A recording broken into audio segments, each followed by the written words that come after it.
বিশ্বকাপে অন্য সব দল মাঠে 11 জন খেলোয়াড় নিয়ে নামলেও ক্রিশ্চিয়ানো রোনালদোর পর্তুগাল এবার মাঠে নামবে 12 জন নিয়ে।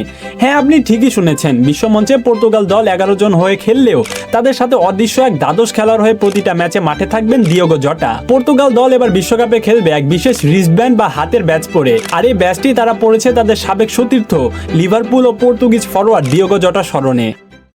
আর এই গল্পটার শুরু কিন্তু বেশ বেদনাদায়ক। গত বছরের জুলাই মাসে এক ভয়াবহ সড়ক দুর্ঘটনায় প্রাণ হারান দিয়েগো জটা এবং তার ভাই আন্দ্রে। যে জটা পর্তুগালের জার্সিতে মাঠ মাতাতেন, যার স্বপ্ন ছিল 2026 বিশ্বকাপ রোনালদোর জন্য জেতা, সেই জটাই আজ আমাদের মাঝে নেই এবং এই জটার জন্য এবার ফুটবল বিশ্বকাপ জিততে চায় পর্তুগাল। কিন্তু জটা সশরীরে না থাকলেও পর্তুগাল দল তাকে মন থেকে মুছে ফেলতে পারেনি। বিশ্বকাপে রওনা দেওয়ার আগে পর্তুগালের প্রধানমন্ত্রী লুইস মন্টিনিগ্রো দলের প্রতিটি খেলোয়াড়ের হাতে একটি লাল সবুজ রঙের বিশেষ রিস্টব্যান্ড বা ব্যাজ তুলে দেন, যেখানে দলের 26 জন খেলোয়াড়ের নামের পাশাপাশি খোদাই করে লেখা আছে দিয়েগো জটার নাম। সাধারণত ফিফার কঠোর নিয়ম অনুযায়ী অফিসিয়াল জার্সি বা কিট ছাড়া মাঠে অন্য কোনো ধরনের বাহ্যিক ব্যাজ, ব্যান্ড বা রাজনৈতিক ব্যক্তিগত বার্তা সংবলিত জিনিস পরে মাঠে নামার অনুমতি নেই। অনেক সময় ফুটবলাররা এমন কিছু পড়তে চাইলে ফিফা তা নিষিদ্ধ করে দেয়, কিন্তু পর্তুগাল দল তাদের প্রিয় জটার জন্য যে কোনো মূল্যে এটি পরে মাঠে নামতে চেয়েছিল।